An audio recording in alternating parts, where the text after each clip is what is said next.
बिस्मिल्लाहिर्रहमानिर्रहीम। अस्सलाम वालेकुम एवरीवन। उम्मीद करती हूँ सब लोग बिल्कुल खैरियत से होंगे। आज की वीडियो में हम करने वाले हैं 11 से लेकर 15 तक के लेक्चर, और उम्मीद करती हूँ जो पहले 10 लेक्चर मैंने आपको शॉर्टली से समझाए हैं वो आपको अच्छे से समझ आ गए होंगे और आप उनको साथ साथ प्रिपेयर भी कर रहे होंगे।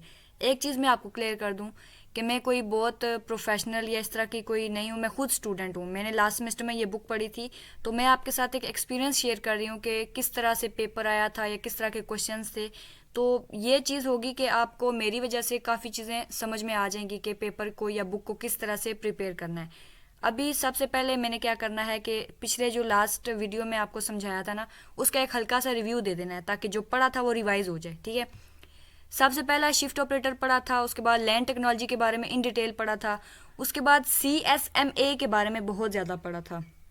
यानी कि जो थर्ड पे हमारा लेक्चर आ रहा था उसमें पढ़ा था। हार्डवेयर ड्रेसिंग के बारे में पढ़ा। फ्रेम टाइप बहुत इंपॉर्टेंट टॉपिक है आपका। यहाँ पर देखते हैं शिफ्ट ऑपरेटर क्या करते हैं जी, सारी बिट्स को लेफ्ट साइड पर कर देते हैं। उसके बाद CRC क्या करता है, ये चेक सम से ज़्यादा बेहतर तरीके से एरर को ठीक करता है या फॉलो करता है। एरर दो तरह के हैं, वर्टिकल और बर्स्ट। उसके बाद हमने लैन के बारे में पढ़ा था। जो लेक्चर्स थे ना उनमें लैन का काफ़ी ज़्यादा जिक्र हुआ था। तो लैन क्या होता है, ये डिवेलप हुआ था 1960 और 70 के बीच में, और उसी से ग्रो करना शुरू हुआ है। और इसके मीडियम के बारे में भी बताया गया है। लैन की एक और इम्पोर्टेंट चीज़ बताई गई है कि ये इनएक्सपेंसिव होता है, यानी कि कम पैसों में ये मैनेज हो जाता है। उसके बाद लोकेलिटी ऑफ रेफरेंस के बारे में बताया था। ये एक ऐसा प्रिंसिपल होता है लोकेलिटी ऑफ रेफरेंस जो क्या करता है, help to predict computer communication pattern, यानी कि कंप्यूटर किस पैटर्न पे काम कर रहा है, कम्युनिकेट कर रहा है। तो ये क्या करता है, लोकेलिटी ऑफ रेफरेंस बताता है। रेफरेंस का मतलब क्या होता है, हवाला, यानी कि हमें जगह बताता है, तरीका बताता है। दो तरह के होते हैं, एक स्पेशल लोकेलिटी और दूसरा टेम्पोरल लोकेलिटी। और जो ये पहले वाली है ना, ये मोस्ट इंपॉर्टेंट है। MCQs बहुत आता है इसका। लैन में बहुत ज़्यादा इफेक्टिव होती है। उसके बाद नेटवर्क के बारे में एक इंपॉर्टेंट हमारा क्विज आ रहा है यहाँ पे। Network can be classified by shape. Shape के जरिए नेटवर्क को हम क्लासीफाई, यानी कि मुख्तलिफ अलग अलग क्लासेस में उसको डिवाइड कर सकते हैं। अच्छा, उसके बाद 3 टाइप्स होती हैं जी। सबसे पहली स्टार है। स्टार क्या होती है, दरमियान में एक हब होता है और आगे पीछे सारे कंप्यूटर उसके साथ जुड़े होते हैं। रिंग क्या होती है, एक इस तरह दायरे में सारे कंप्यूटर जुड़े होते हैं। बस क्या होती है, एक सीधी इस तरह की तार होती है और उसके नीचे क्या होता है, सारे कंप्यूटर अलग अलग से जुड़े होते हैं। ईथरनेट अगेन इंपॉर्टेंट है। 1970 के बीच में ये इन्वेंट किया गया था ईथरनेट, और लैंड टेक्नोलॉजी में बहुत ज़्यादा यूज़ किया जाता है। पॉइंट नंबर 4 आता है, ईथरनेट यूजेस बस टोपोलॉजी। अगेन इंपॉर्टेंट है इसीलिए रिवाइज करवा रही हूँ। तो ईथरनेट टोपोलॉजी कौन सी यूज़ करता है, बस टोपोलॉजी। और इसके बाद हर ईथरनेट के अंदर जो है एक केबल होती है जिसको क्या बोलते हैं, सेगमेंट। उसके बाद ईथरनेट की स्पीड 3 MB से लेकर 100 MB और 1000 MB, यानी कि गीगा MB तक भी जाती है। कोलिजन क्या होती है जी, जब एक ही साइड पे, मतलब एक टाइम पे दोनों साइड से जो है डाटा आना शुरू हो जाए या फ्रेमिंग आना शुरू हो जाए तो क्या होती है, कोलिजन, यानी कि टकराव शुरू हो जाता है। उसके बाद लैन क्या करता है, टोकन को यूज़ करता है, और टोकन अपनी बारी पे वेट करता है। जब तक उसकी बारी नहीं आती वो वहाँ पे वेट करता है। FDDI इम्पॉर्टेंट है, और ये क्या करता है, इसका डाटा फ्लो होता है अपोजिट डायरेक्शन में, FDDI में। और इसकी फुल फॉर्म बहुत ज़्यादा इंपॉर्टेंट MCQs है। ATM अगेन MCQs तो ये है ही, लेकिन मेरे मिड में और फाइनल में दोनों में आया था, शॉर्ट और लॉन्ग दोनों। यानी कि ये ATM वाला टॉपिक आपने हर हाल में करना है। ईजी भी है और रिपीट भी होता है एग्जाम में। और इसके अंदर जो चीज़ यूज़ होती है वो होती है फाइबर ऑप्टिक्स। ठीक है। और उसके बाद 3 कैटेगरीज पड़ी थी एड्रेस फॉर्म की। स्टैटिक जो फिक्स्ड होती है, चेंज नहीं होती। कॉन्फ़िगरेबल जो लास्ट एंड यूज़र यूज़ करता है। डायनामिक कौन सी होती है, जो वक्त गुजरने के साथ साथ ऑटोमेटिकली चेंज होती रहती है। मल्टीकास्टिंग, ये ब्रॉडकास्टिंग की ही एक आप फॉर्म कह सकते हो। और ये क्या काम करती है, हाई लेवल पे जो है डाटा को ट्रांसफ़र कर देती है। इसकी 3 टाइप कौन सी हैं, मल्टीकास्ट फ्रेम, ये मेरा क्वेश्चन आया था शॉर्ट। पहली मल्टीकास्ट फ्रेम थी, दूसरी ब्रॉडकास्ट फ्रेम थी, और तीसरी the frame that are distant to the station itself. तो ये यहाँ तक आपका रिपीट हुआ है। इंशाल्लाह देखिएगा, आपको बहुत ज़्यादा हेल्प भी करेगा। तो अब हम लेक्चर नंबर 11 पे आते हैं। अगर अभी तक आपने चैनल सब्सक्राइब नहीं किया तो ये बिल्कुल अच्छी बात नहीं है। अगर आपको फ्री कंटेंट मिल रहा है तो आपको चाहिए कि आप चैनल को सब्सक्राइब करो। कोई आपके पैसे नहीं आते या कोई चैनल आपको तंग नहीं करेगा। ठीक है। और वीडियो को लाइक भी किया करो और कमेंट में बताया करो। ठीक है। टिकटॉक पे तो सब कमेंट कर देते हैं, लेकिन आप कमेंट्स में बताया करो कि मुझे कहाँ पे इंप्रूवमेंट की ज़रूरत है, कहाँ से कोई चीज़ समझ नहीं आई। यानी कि आपका रिस्पॉन्स आना चाहिए था कि मुझे पता चले आप लोग वाकई भी पढ़ रहे हो। उसके बाद जी अब सबसे पहले देखते हैं लेक्चर 11 में है क्या, इंटरफेस हार्डवेयर। अगर पहले लेक्चर किए हुए तो ये सारा समझ में आएगा। लैन डाटा, यानी कि लैन का मैंने आपको बताया ना इंपॉर्टेंट टॉपिक है, तो ये यहाँ पर भी रिपीट होगा। लैन लोकल एरिया नेटवर्क का जो डाटा ट्रांसफर होता है वो सीपीयू से ज़्यादा तेज़ होता है। और उसके बाद क्या होता है, LAN speed are define independent. MCQs है आपका, ये जितने भी हाईलाइट्स हैं इंपॉर्टेंट है, और एमसीक्यूज़ के आसपास की भी एक दो लाइनें किया करें, वहाँ से भी अक्सर आ जाते हैं MCQs. CPU can't process data at a network speed. Normally जो नेटवर्क की स्पीड होती है उस पर सीपीयू अपना काम नहीं कर सकता उतनी स्पीड से। अच्छा, उसके बाद यहाँ पर एक एमसीक्यू है आपका, network interface card, NIC. Quiz most important है, लेकिन ये टॉपिक अभी तक क्वेश्चन तो नहीं आया, लेकिन इसका क्विज जो है इंपॉर्टेंट है, लिहाजा मैं अभी शॉर्ट करवा रही हूँ, तो ज़्यादा लंबे चक्रों में ना खुद पढ़ूंगी ना आपको डालूंगी। अगर आपने पढ़ना हुआ तो डिटेल में पढ़ सकते हैं, और अगर डिटेल में लेक्चर चाहिए तो आप एक काम कर सकते हैं, यूट्यूब पे डिटेल लेक्चर मौजूद हैं वीयू के प्रोफेसर्स के, एक एक घंटे का एक लेक्चर है, डिटेल में बैठ के सुने। एनआईसीज एंड नेटवर्क हार्डवेयर, ये क्या होते हैं?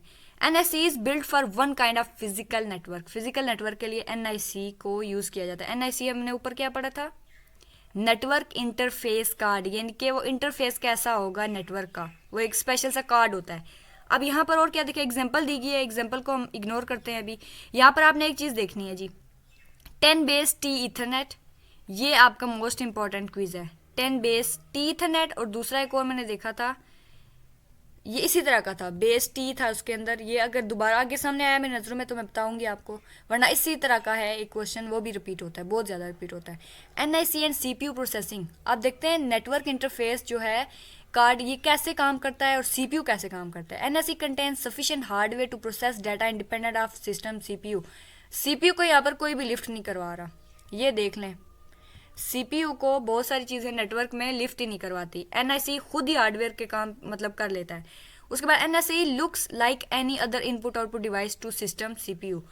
सीपीयू के अंदर अगर एनआईसी कार्ड डाला जाए तो वो क्या करता है, सीपीयू को लगता है कि बाहर से कोई और डिवाइस आई हुई है।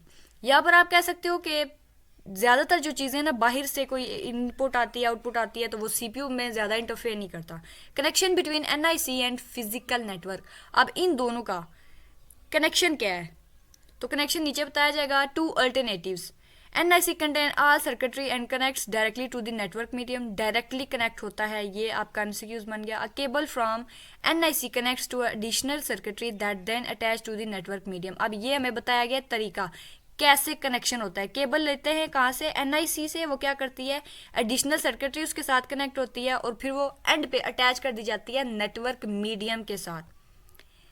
Thin Ethernet versus 10 base T, ये आ गया जी आपका एमसीक्यूज। और उसके बाद मैं यहाँ से थोड़ा कलर चेंज कर लूँ, एमसीक्यूज क्या है जी, 10 बेस टी, बोथ ईथरनेट है, थिन वाला भी और 10 बेस वाला भी, ये दोनों ईथरनेट है। The network technology is not limited to one style of connection, यानी कि नेटवर्क टेक्नोलॉजी किसी एक चीज़ के पीछे नहीं पड़ी रहती, वो मुख्तलिफ चीज़ों को यूज़ करती है। अगला टॉपिक आता है thick Ethernet wiring. Thick Ethernet की वायरिंग कैसे होती है, तो इसमें सबसे पहले ये कोएक्सियल केबल को यूज़ करती है। उसके बाद AIU होता है, इसके अंदर ट्रांसमीटर भी होता है, टर्मिनेटर भी होता है, ट्रांसमीटर नहीं ट्रांसीवर होता है, सॉरी। तो वो क्या करते हैं जी, ये AUI केबल डिजिटल सिग्नल्स देती है, ये वाली AUI केबल सिग्नल ले लिया। अब नेक्स्ट देखते हैं ये क्या करेगी, NIC से लिया, उसके बाद ट्रांसीवर को दे दिया। ट्रांसीवर ने क्या किया, एनालॉग सिग्नल बनाए, किसके ऊपर, कोएक्सियल केबल के ऊपर। ये इस केबल के ऊपर ट्रांसीवर ने क्या किया, एनालॉग्स बनाना शुरू कर दिए। यानी कि जो CS302 में आपने एनालॉग्स वगैरह के बारे में पढ़ा था ना, सिग्नल आप याद रख लो, बस सिग्नल बनाना शुरू कर देता है। वायर क्या करती है, AUI carry digital signal power and other control signal. AUI क्या करती है, डिजिटल सिग्नल लेती है, डिजिटल सिग्नल 01 की फॉर्म में होते हैं, वो लेती है और आगे कंट्रोल करवाती है। उसके बाद लास्ट इंपॉर्टेंट चीज़ है, thick Ethernet also requires terminator. Terminator का मतलब क्या होता है, जो किसी चीज़ को निकालता है या डिलीट करता है। To avoid signal reflectance, signal reflect होना ना शुरू हो जाए, इस वजह से टर्मिनेटर भी लगा होता है। जो गैर ज़रूरी चीज़ें उन्हें निकाल के बाहर फेंकते जाओ।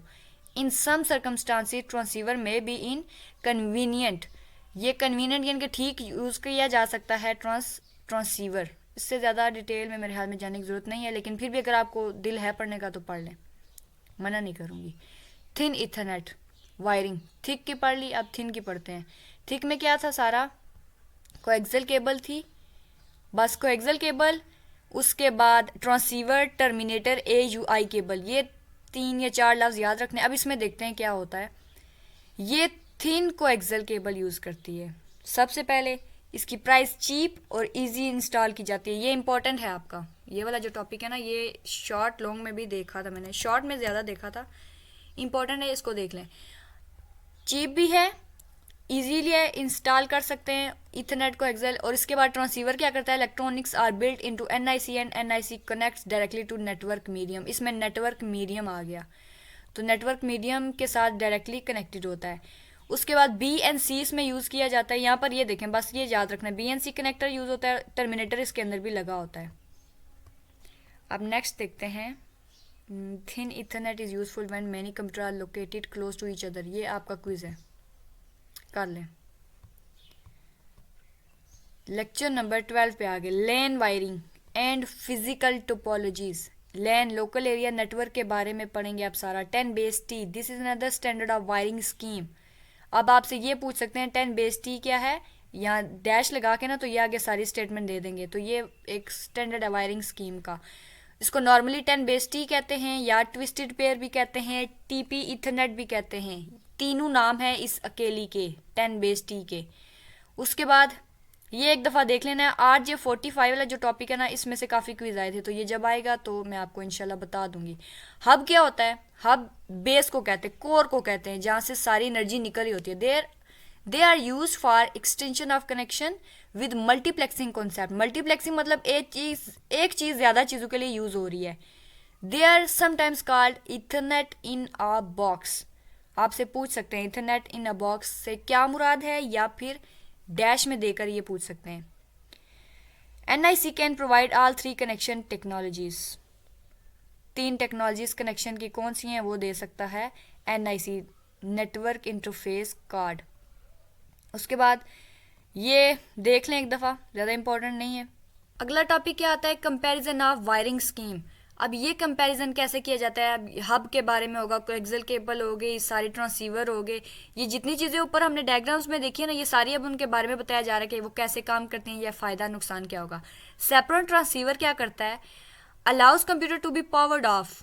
आसानी से पावर्ड ऑफ करना या डिस्कनेक्ट करना हमारे लिए आसान होता है। ट्रांसीवर में भी लोकेटेड इन इनकन्वीनियंट प्लेस, ऐसी जगह पर हो जहाँ पे उसे अप्रोच करना मुश्किल हो जाए, ये हो सकता है। Thin coaxial cable takes minimum of cable. Thin वाली जो होती है, इनकी दूसरी टाइप जो हमने पहले थिक पढ़ी थी, दूसरी थिन पढ़ी थी। थिन वाली क्या होती है, मिनिमम, इनके कम केबल में इसका गुजारा चल जाता है। हब वायरिंग क्या होती है, centralised electronics and connections. Hub वैसे मैंने आपको बता दिया था, जो बाकियों को एनर्जी दे रहा होता है। 10 base T is most popular because of lowest price. Important quiz है आपका। नेक्स्ट टॉपिक आ गया हमारे पास, टोपोलॉजीज एंड नेटवर्क टेक्नोलॉजीज। अब इन सब का आपस में ताल्लुक क्या होता है। 10 base T network topology is a बस, यानी कि बस टोपोलॉजी यूज़ करता है 10 बेस वाला। लेकिन जो वायरिंग टोपोलॉजी जिसमें तारों वगैरह का यूज़ होता है, वो क्या करता है, स्टार वाली यूज़ करता है। अब ये जो लाइन है ना एक, इसको अच्छे से कर लें, अलग अलग भी क्वेश्चन पूछा जा सकता है और या कंबाइन करके भी। टोकन रिंग क्या करती है, is a ring but wiring topology star. Token वाली भी रिंग होती है, गोल दायरे वाली, लेकिन जो वायरिंग टोपोलॉजी होती है वो स्टार होती है। वायरिंग वाली देखें रिपीट हुआ है, ऊपर वही क्वेश्चन बताया गया है। अच्छा जी, फिल्टरिंग इनकमिंग फ्रेम, ये क्या करते हैं, मेरे ख्याल में इंपॉर्टेंट नहीं है कुछ, लेकिन फिर भी देख लेते हैं। An analyser can be configured to filter and process frame. Analyser क्या करता है, हमें ज़्यादातर एनालाइज का मतलब क्या होता है, किसी चीज़ को चेक करना, उसके अच्छाई या बुराई के बारे में बताना, तो वही चीज़ बताए, फिल्टर करता है या फ्रेम्स को प्रोसेस करता है।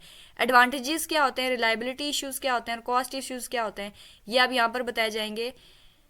Each of 3 wiring schemes has advantages and disadvantages which are explained. Reliability क्या होती है, wiring that use transceiver for each connection does not affect the entire network and transceiver cable is disconnected. अब ये क्या करती है, डिस्कनेक्ट नहीं करती या इफेक्ट नहीं करती। सबसे पहला इसका फायदा ये है, a cable cut occurring in hub wiring only effect 1 computer. अगर उसमें हब वायरिंग में अगर एक तार कट गई है तो क्या होगा, बाकियों को नुकसान नहीं होगा। कॉस्ट इश्यूज क्या होते हैं, twisted pair internet is the cheapest wiring. Cheap है, बहुत सस्ती हो जाएगी, लेकिन ये पॉपुलर है, क्यों, क्योंकि ये सस्ती है। Thick net is the most costly wiring. अब ये एक चीज़ का फ़ायदा बता रहे हैं, दूसरे की बुराई कर रहे हैं, इसलिए ज़्यादातर यूज़ नहीं की जाती, ये देखें। उसके बाद thick Ethernet, thin Ethernet and twisted pair Ethernet. यहाँ पर ट्विस्टेड पेयर का मतलब कौन सी वाली है, 10 बेस वाली, ये आप साथ साथ देखते जाना, 10 बेस इथरनेट वाली। द टोपोलॉजीज पैराडॉक्स, यहाँ पर भी कोई खास, the main feature of twisted pair Ethernet is that it form classical star topology. ये आपका क्विज है क्लासिकल स्टार टोपोलॉजी वाला। लेकिन अब यहाँ पर देखते हैं दो डिफरेंट क्या हैं टोपोलॉजीज की, लॉजिकल टोपोलॉजी और दूसरी फिजिकल। लॉजिकल में क्या होता है जी, स्पेशल नेटवर्क इसका यूज़ किया जाता है या डिफाइन किया जाता है, और फिजिकल में depend on the wiring scheme. Physical से क्या पता चल रहा है, ये एग्जिस्ट करती है, फिजिकल नज़र आती है, तो ये तारों वाला काम ही होगा। अच्छा, उसके बाद हम चलते हैं, ये रीड कर लेना बस, कोई ज़्यादा लंबी चौड़ी नहीं है, क्विज आ सकता है और ज़्यादा इंपॉर्टेंट नहीं है। कैटेगरीज ऑफ वायर्स, वायर्स की कैटेगरीज कौन सी हैं ये देखनी है। The intended data rate, distance between device, the most of E M noise, ये सारी वायरिंग की मतलब फ़ायदे भी होते हैं या उनकी रिक्वायरमेंट्स भी होती हैं। Anticipate future needs and cost, मतलब हमें अगर कोई तार ख़रीदनी है ना, ट्विस्टेड पेयर या कुछ भी लेना है, तो एक तो वो श्योर कंट्रोल करने वाली हो, लॉन्ग टर्म के लिए हम उसे यूज़ करिए ना, एक महीना यूज़ किए अगले महीने जो है नई टेक्नोलॉजी आ गई और वो किसी काम की नहीं, तो इस तरह से नहीं होता। यहाँ से कभी कभार क्वेश्चन आने के चांसेस हैं, अभी तक नहीं आया लेकिन आप फिर भी कर लो, आ सकता है। Wiring scheme and other network technologies, multiple wiring schemes are not limited to Ethernet network, इनके बहुत सारी जो वायरिंग स्कीम है वो सिर्फ ज़रूरी नहीं है ईथरनेट के साथ ही घुसी रहेंगी। अब नई टेक्नोलॉजी आ रही है, नई वायरिंग सिस्टम यूज़ हो रहे हैं, तो हम ये नहीं कह सकते कि जो हमने बुक में पढ़ा है वही हम रियल लाइफ में भी यूज़ करेंगे। अब हमारा लेक्चर नंबर 13 स्टार्ट हो रहा है। आप लोग थोड़ी सी ब्रेक भी ले सकते हैं अगर एकदम सारा कुछ दिमाग में नहीं घुस रहा तो। चलिए जी, मैं तो स्टार्ट करती हूँ lecture number 13। LAN technologies are design to operate within this same building. 1000 बार पढ़ चुके हैं और ये MCQs 1000 बार आ भी चुका है। यहाँ पे मैं लिख दूँ आपके लिए कि ये क्विज़ जब मैं आपको मिड टर्म की इंशाल्लाह प्रिपरेशन कराऊंगी ना, आप उस फाइल में देख लोगे कि जितने क्विज़ेस मैंने आपको बताए हैं वो सारे उस फाइल में रिपीट हो रहे होंगे। लैंड क्या करता है, एक बिल्डिंग के लिए बनाया जाता है, लेकिन उन ऑफिसेज का क्या जो कि मुख्तलिफ एरियाज़ में, समझ लें एक रावलपिंडी में है, कराची में है, मतलब एक ही कंपनी है लेकिन ऑफिसेज अलग अलग हैं, तो उनके लिए क्या होगा, distance limitation and LAN design. इस काम के लिए कैसे लैन काम करेगा, the maximum cable length of LAN is fixed, fix होती है इसकी length, because electrical signal level gets weaker as it travels, यानी कि अगर फासला ज़्यादा होगा तो उसके जो सिग्नल्स हैं वो डाउन होना शुरू हो जाएंगे। तो डिले क्या है, must be short to allow access mechanism CSMACD token passing work properly, यानी कि डिस्टेंस कम होना चाहिए ताकि वो अच्छे से काम करता रहे। अब यहाँ पर क्या करेंगे, बहुत सारे केसेस में क्या होता है, लैन को क्या चाहिए होता है, extended layer distance than the maximum cable length limit. अब हमें बताया क्या जाएगा कि हमने उसको ठीक कैसे करना है। सेवरल टेक्निक्स एक्सटेंड डायामीटर, मुख्तलिफ जगहों पर कौन सा काम यूज़ किया जाता है, डायामीटर, यानी कि उसका डायामीटर बढ़ा दो तो वो जो लैन है वो बेहतर तरीके से दूर तक काम कर सकता है। Fibre optics extension, the LAN extension using fibre optics, यहाँ तक फाइबर ऑप्टिक्स को यूज़ करेंगे तो क्या होगा, fibre modem convert digital data into pulses, important quiz है। लेकिन जहाँ पर फाइबर का नाम आएगा ना, एक चीज़ याद रखनी है, फाइबर 9th-10th में पढ़ा होगा अगर याद है तो, फाइबर हमेशा लाइट से रिलेटेड होता है, उसके अंदर लाइट ट्रैवल कर रही होती है, तो इसका काम क्या होता है, this mechanism will successfully extend the optical fibre across several kilometre because delay on optical fibre are very low. Light का चक्कर है तो इसमें डिले बहुत कम होता है। रिपीटर्स क्या होते हैं, अब मैं आगे बस हल्का हल्का सा बताती जाऊंगी। Repeater are used when copper wire communication is carried out, जब कॉपर वायर को यूज़ किया जाएगा तो उसके अंदर रिपीटर्स जो हैं काम करना शुरू कर देते हैं। और repeater is use to increase the signal length, signals की लेंथ को बढ़ाने के लिए रिपीटर यूज़ किया जाता है, एम्पलीफाई कर देता है, बढ़ा देता है। 1 repeater double, 2 repeater triple and the maximum cable length limitation, the most important quiz है ये आपका, अच्छे से कर लें इसको। उसके बाद नेक्स्ट पे हम देखते हैं क्या आ रहा है, डिसएडवांटेजेस ऑफ रिपीटर। नुकसान तो हर चीज़ का ही होता है, ये देख लें।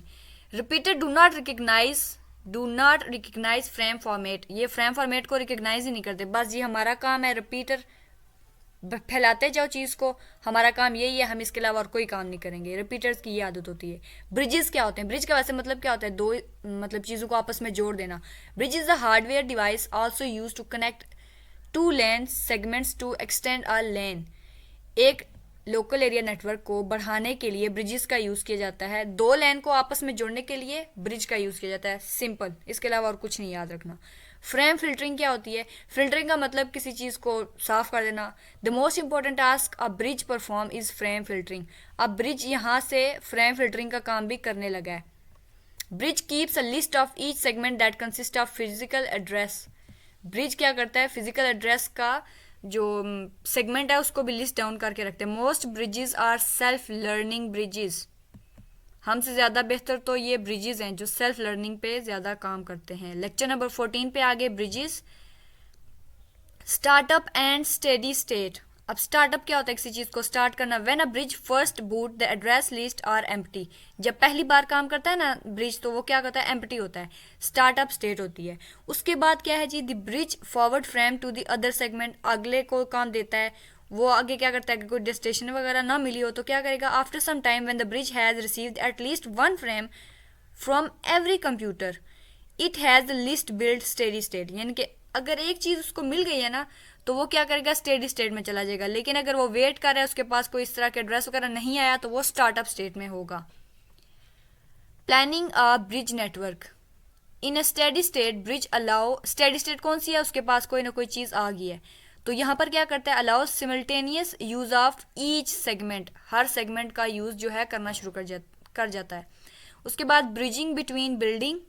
If two buildings are located far from each other, बहुत ज़्यादा दूर हैं, बिल्डिंग 1 एंड बिल्डिंग 2, तो क्या होगा? A bridge a pair of fibre modem and optical fibre can be use to connect two LANs. दो लेंस को जोड़ने के लिए काम करेगा।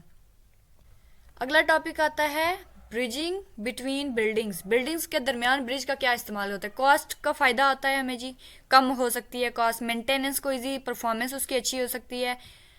और उसके बाद the traffic on each building does not effect the other. अगर आप ब्रिजिंग का काम जो है कर रहे हो तो इसमें परफॉर्मेंस पे कोई फ़र्क नहीं आएगा, मेंटेनेंस भी ईजी होगी। Building across longer distance. It is not always possible to connect two sides with optical fibre because the distance may be too long. बहुत ज़्यादा फासला हो सकता है, इस वजह से ऑप्टिकल फाइबर भी कभी कभी हमारे काम नहीं आती। उसके अब दो आगे कॉमन मेथड बताए गए हैं दो डिस्टेंट साइड्स को मिलाने के, इनके दूर वाली चीज़ों को मिलाने के लिए दो तरीके बताए गए हैं। Least satellite channel. आप सैटेलाइट चैनल को यूज़ करके दूर के जो ऑफिसेज हैं वहाँ पर अपना कनेक्शन दे सकते हैं। उसके बाद अ साइकिल ऑफ ब्रिज। ब्रिज का साइकिलिंग ने बहुत ज़्यादा लेवल पे ब्रिजेस को यूज़ कर सकते हैं। उसके बाद डिस्ट्रीब्यूटेड स्पिनिंग ट्री। ये क्या चीज़ होती है? If a bridge network form a cycle then not all bridges on the network must be allowed to forward broadcast frame. अगर सारे के सारे जो हैं नेटवर्क ब्रिजेस एक गोल साइकिल में यूज़ करें तो ज़रूरी नहीं है कि सारे के सारे ब्रिजेस हमें अलाउ करेंगे कि आप हाई लेवल पे डाटा भेजना शुरू कर दो। ये जो ब्रॉडकास्ट का वर्ड है ना मैं इसके लिए हाई लेवल यूज़ करती हूँ वर्ड। तो अब यहाँ पे एक एमसीक्यूज़ है distributed spinning tree, DST MCQs. Finally अल्हम्दुलिल्लाह हम लेक्चर नंबर 15 पर आ गए हैं। एक चीज़ बताओ, जो दरमियान वाले लेक्चर होते हैं ना स्टार्टिंग और एंड वाले तो इंसान पढ़ लेता है आसानी से, लेकिन ये दरमियान वाले मेरे लिए पढ़ाना मुश्किल हो गया और आप लोगों के लिए मुझे लगता है पढ़ना मुश्किल हुआ होगा। लेकिन अल्हम्दुलिल्लाह हम फाइनली पहुँच आए हैं 15 पर। एंड आई होप अगर कोई मैं मजाक करूँ तो आपको बुरा नहीं लगेगा, इससे आपका माइंड जो है थोड़ा फ्रेश हो जाता है। अगर फ्रेश नहीं हो रहा तो मैं नेक्स्ट टाइम ध्यान रखूँगी, बता दीजिएगा मुझे कॉमेंट्स में। Switching a switched LAN consists of a single electronic device that transfer frame among the connected computer. Switch LAN क्या करता है? किस चीज़ पे कंसिस्ट होता है? अब ये आपका क्वेश्चन बन सकता है। Consist of a single electronic device. एक इलेक्ट्रॉनिक डिवाइस होती है। अब ये इलेक्ट्रॉनिक डिवाइस का आगे हमें काम बताया गया है। इलेक्ट्रॉनिक डिवाइस क्या करती है? डाटा ट्रांसफ़र, फ्रेम ट्रांसफ़र करती है कनेक्टेड कंप्यूटर्स के दरमियान। स्विच सिंगल इलेक्ट्रॉनिक डिवाइस पर होता है और ये डिवाइसेस क्या करती हैं? फ्रेम के दरमियान जो है डाटा ट्रांसफ़र करती हैं और कंप्यूटर्स को आपस में कनेक्ट कर देती हैं। सिंपल। और यहाँ पर हब वाला है, a hub which multiple support simulate a single shared medium. If hub is used to connect among computers on a LAN then only two computers can communicate at a given time. अगर hub क्या करता है, लैन पे हमने दे दिया है hub को तो वो सिर्फ दो कंप्यूटर को एक टाइम पे बात करने देगा एक दूसरे से। कम्युनिकेट का मतलब ये होता है बात। अब कंप्यूटर बात तो नहीं करते ना, अपना डाटा वगैरह शेयर करते हैं, उसको कम्युनिकेशन ही बोलते हैं। अच्छा, उसके बाद आता है they can communicate at same time. MCQs है combining switching and hubs. Switches को हब के साथ अगर जोड़ दिया जाए तो फिर नया कांड कौन सा होता है? टू रिड्यूस कॉस्ट, पैसे कम करने के लिए पाकिस्तानी अवाम तो खैर वैसे भी बहुत मशहूर है, लेकिन ओवरऑल खर्चा कम करने के लिए क्या करते हैं, computers can be connected and distributed to a number of hubs. Distribute कर दो बहुत सारे हब्स को, और उसके बाद क्या करो, hub can be connected to a switch, उन सारे हब्स को स्विच के साथ जोड़ दो, तो ये पैसे का खर्चा जो है ना थोड़ा शॉर्ट कर देती है। Bridging and switching with other technologies. अब इन दोनों चीज़ों को पहले एक साथ देखा था, अब देखना है दूसरी टेक्नोलॉजीज के साथ ये कैसे काम करती हैं। हब, ब्रिजेस, उसके बाद switches are not limited to Ethernet. Ethernet के साथ ज़रूरी नहीं है, हम जो पढ़ रहे हैं ज़रूरी नहीं है कि उसी के साथ ही काम करें, अब उसके अलावा भी बहुत सारी चीज़ों के साथ ये काम करते हैं। They are available also for the other network technologies such as token ring, FDDI, ये ऑलरेडी हम पढ़ चुके हैं, ठीक है, like FDDI hub, token ring hub. अब ये आप MCQs के तौर पर ले सकते हो, शॉर्ट क्वेश्चन भी पूछा जा सकता है कि कौन कौन सी चीज़ों के लिए, एक्स्ट्रा चीज़ों के लिए यूज़ होता है। वैन इंपॉर्टेंट है MCQs के लिहाज से। वैन टेक्नोलॉजी एंड राउटिंग, लेन पढ़ ली हमने, लोकल एरिया, लेकिन अब वाइड एरिया को पढ़ेंगे, हाई लेवल का एरिया जो है, जैसा कि किसी मुल्क शहर के बारे में बात हो रही है तो वो कैसे काम करेगा। यहाँ पर देखते हैं इंट्रोडक्शन क्या है।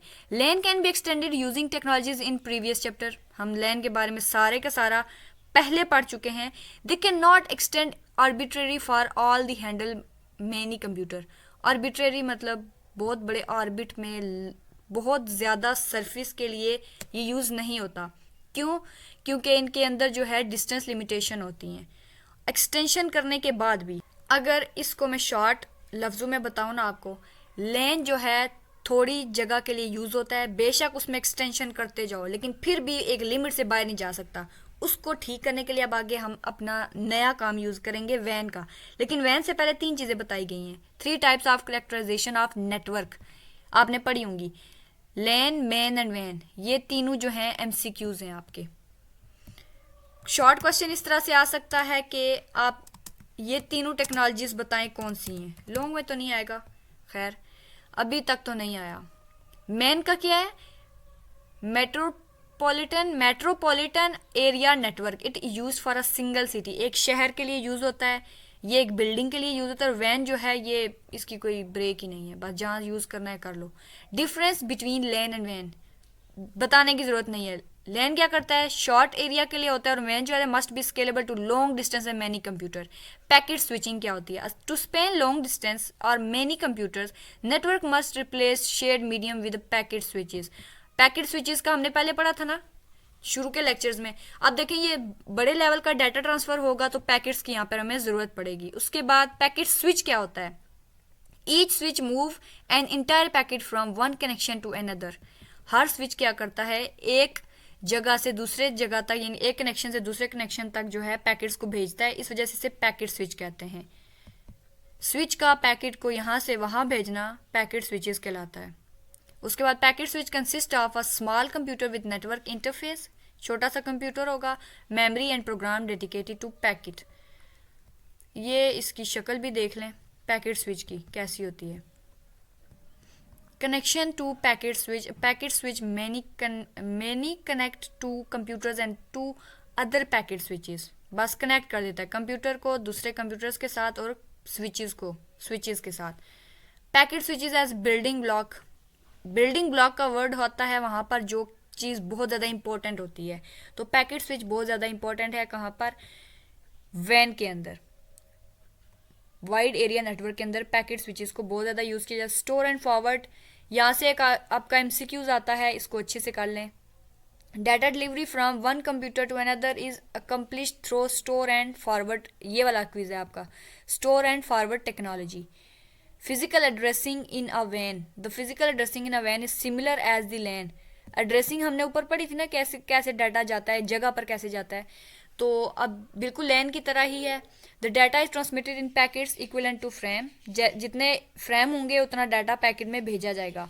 Each packet has a format होगा। उसके बाद अब एक एक वर्ड याद कर लो ना आप यहाँ से, तो पूरी लाइन, यानी कि समझा सारा हो लेकिन वर्ड एक याद हो तो पूरी लाइन आप आसानी से पेपर में लिख सकते हैं।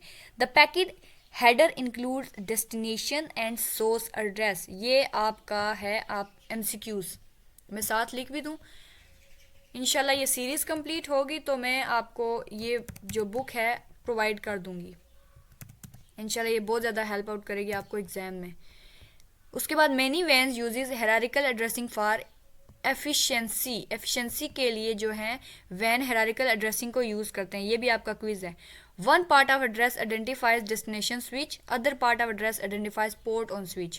पहले वाला क्या करता है, डेस्टिनेशन बताता है यानी कि कहाँ जाना है, और दूसरा क्या करता है, पोर्ट बताता है। This is shown in the figure में बस ये एड्रेस बताया गया है, और ये दूसरा क्या कर रहा है, उसी एड्रेस पे लेकर जाए। यहाँ से एड्रेस आया, स्विच कनेक्शन हुआ, इसके सारी डिटेल मिल गई कि मुझे कहाँ जाना है, तो उसने वहाँ पर पहुँचा दिया।